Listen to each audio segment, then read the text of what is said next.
Então vamos lá, dando seguimento. Condutas em situação problema.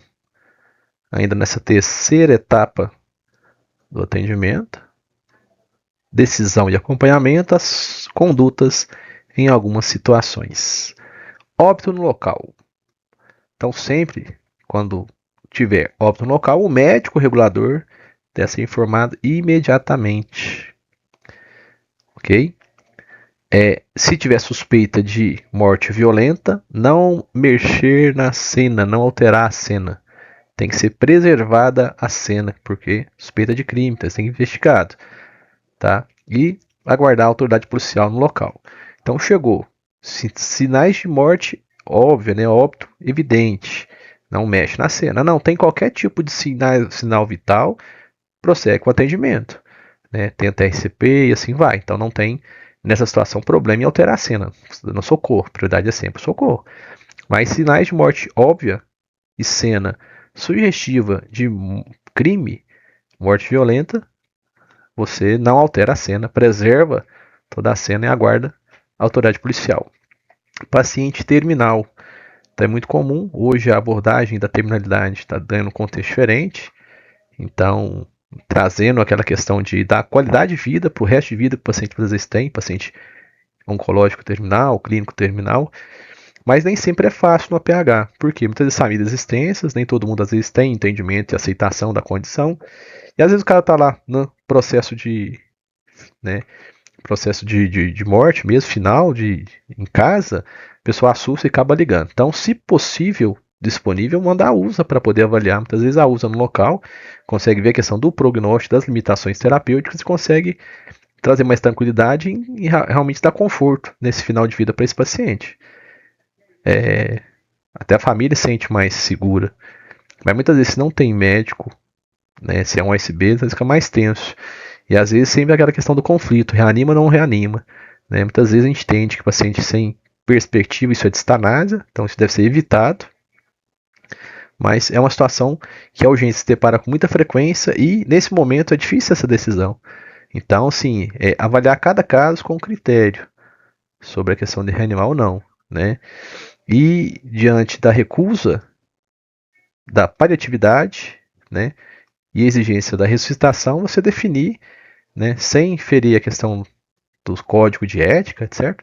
Mas sempre atendendo com humanidade, tomar a melhor decisão possível. Paciente menor de 18 anos. Então aquela história, mas não pode transportar e atender menor de idade sem o responsável legal, mas de repente não tem. Óbvio que tenta localizar, tenta ver se tem algum responsável por perto. Se não tiver, né, comunicar ao médico regulador, então é sempre importante as equipes estarem comunicando vocês da regulação, tá ok? Mas se não for possível, prestar o socorro, inclusive conduzindo a unidade hospitalar, chegando lá avisar o conselho tutelar, assistente social, registrar o nome de quem está responsável no hospital por esse menor, certo?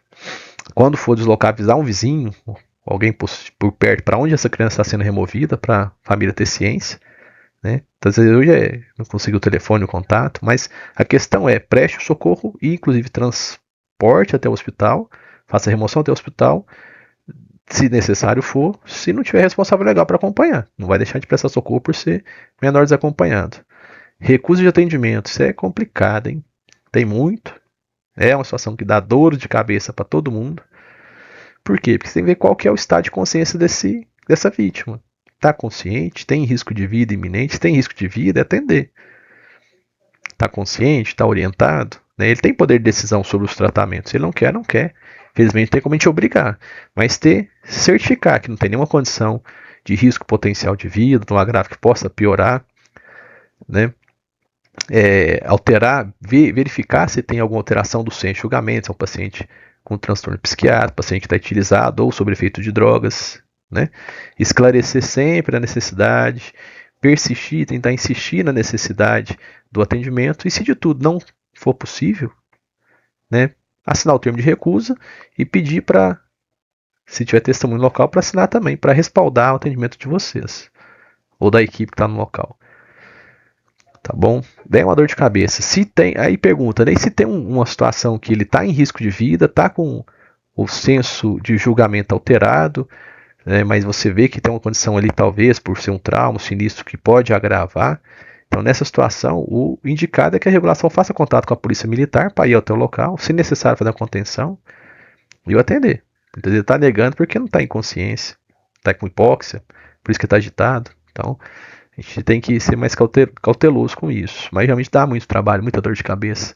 Ocupa muito tempo do atendimento das equipes. É realmente uma situação problema. Tá?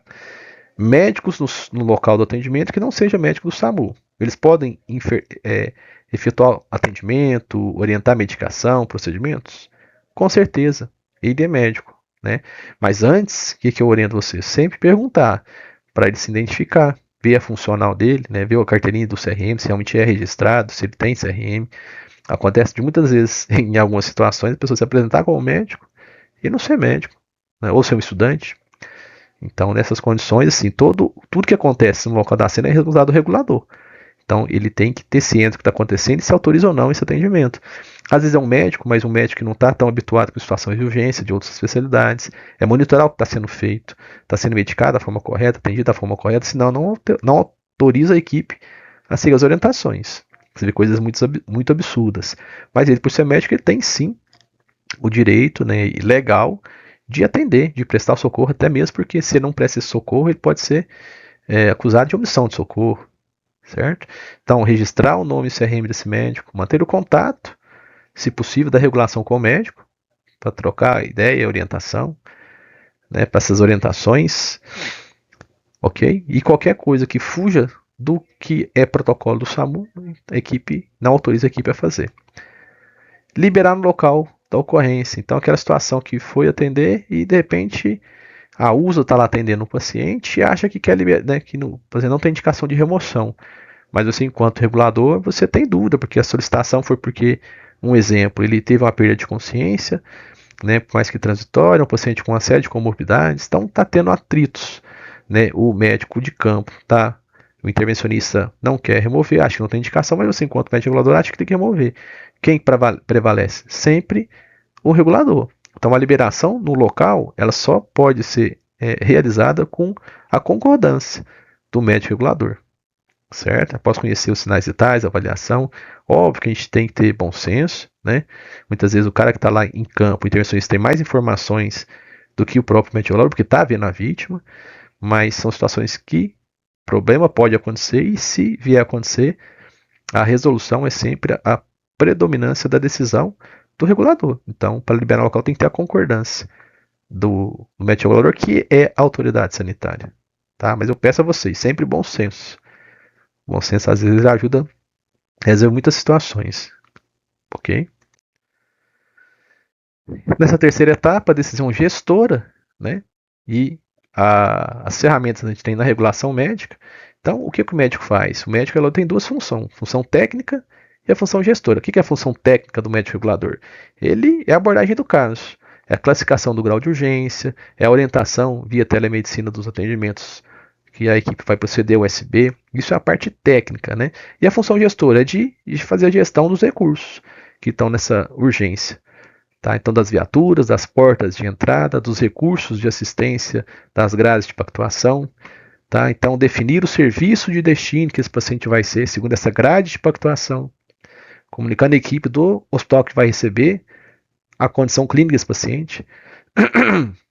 Né? Ele fala otimizar recursos, se for necessário, em múltiplas vítimas, apoiar, solicitar N recursos disponíveis do sistema para atendimento, inclusive empresas particulares. Então, você tem uma situação de múltiplas vítimas, onde o recurso público é insuficiente, você pode, inclusive, solicitar e empenhar ambulâncias particulares para atender.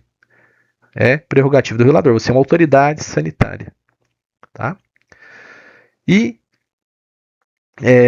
registro, né, do prontuário, cobrar essa anotação. Então, as fichas de regulação e de atendimento são prontuários médicos. Então, tem que preencher de forma completa, com detalhe, de forma legível, protegendo todos os dados dos envolvidos. Por quê? Quando tiver algum problema, o juiz vai solicitar, e isso é um prontuário. A gente percebe que as equipes preenchem muito mal, não preenchem algumas ocorrências, né? Às vezes a USA vai e ela acha que é o médico, não tem que preencher no sistema da VELP lá no tablet, orientações da ocorrência, J14, avaliação, então tem que preencher, é documento.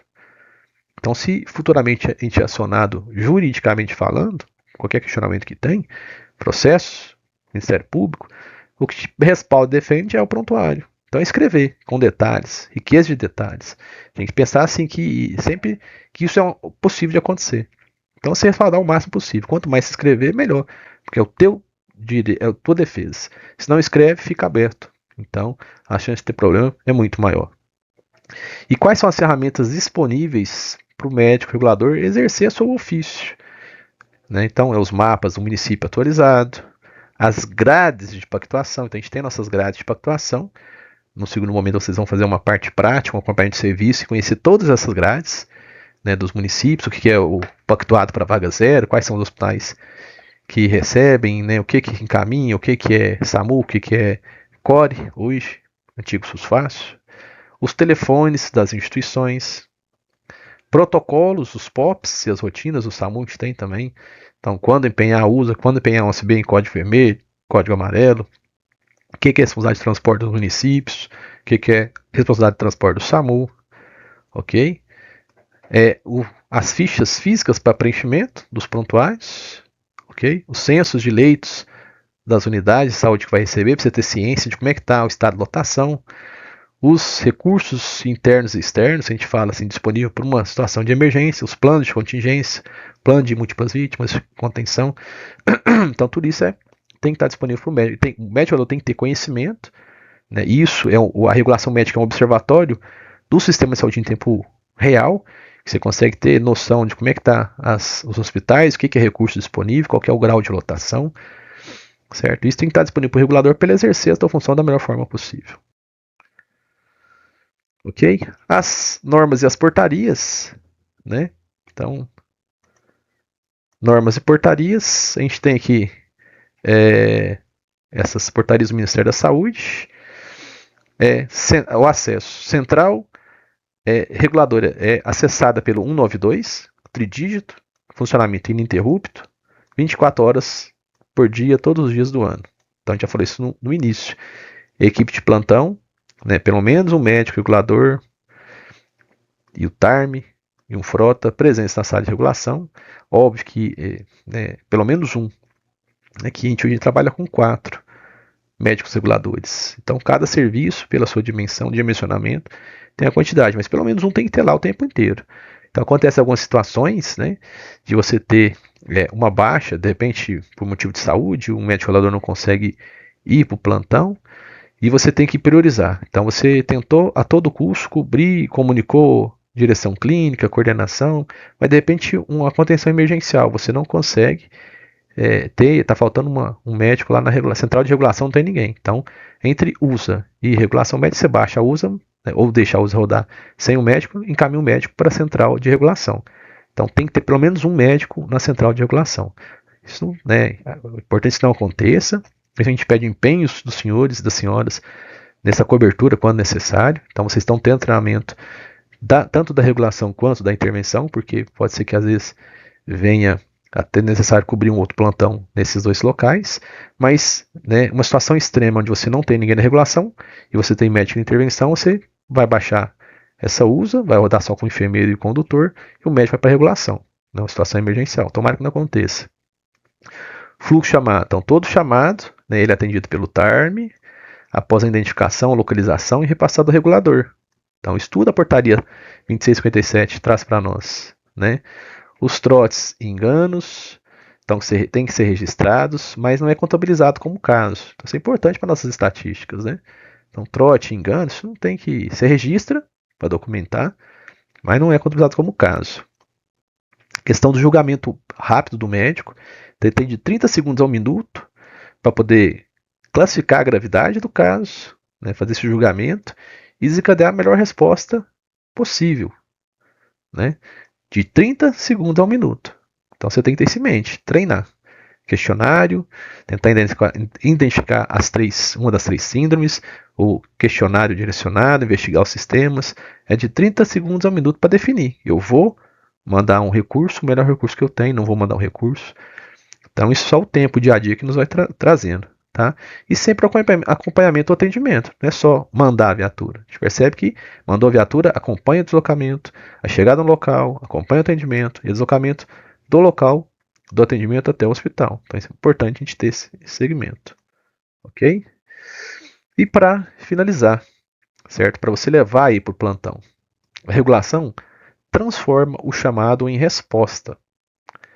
Definir o grau de urgência para priorizar com justiça, não por ordem de chegada. Lembrando que a gente não atende mais por ordem de chegada. Classificar o grau de urgência para priorizar de forma justa, atendendo quem precisa, mas com rapidez.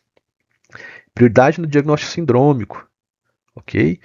E isso é feito muitas vezes à distância, né? Por telemedicina. Tendo o diagnóstico sindrômico, você aciona a melhor resposta e no tempo certo, levando, né, assistência, salvando músculo cardíaco, músculo cerebral, evitando sequelas neurológicas, né, aumentando a sobrevida. Então é importante a gente estabelecer diagnóstico sindrômico no menor tempo possível, para acionar a melhor resposta, para que você chegue rápido aonde precisa. Tá? E acompanhar o caso, desde o primeiro toque ao telefone até o recebimento do paciente no destino.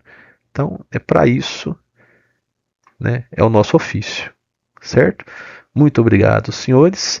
Vai ter uma atividade aí, estou encaminhando para vocês via NEP, o manual de regulação das urgências, a parte o manual mesmo, né? Teórico para vocês darem uma lida, é um material bem mais extenso, mas lá tem todas as informações que vocês precisam.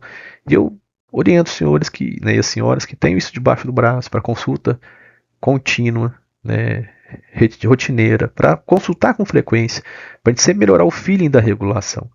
Né? Está sendo encaminhado também uma cópia dessa aula, dos slides, para vocês fazerem anotações, e um teste, ok? Para ser feito aí no dia da atividade prática, como pré-teste, ok? Então a gente faz 2 testes, um pré-teste e um pós-teste. Esse vai ser feito aí no dia da parte prática, seja aí nos ambulatórios de simulação, no laboratório de simulação realística do NEP ou no acompanhamento do plantão na central de regulação.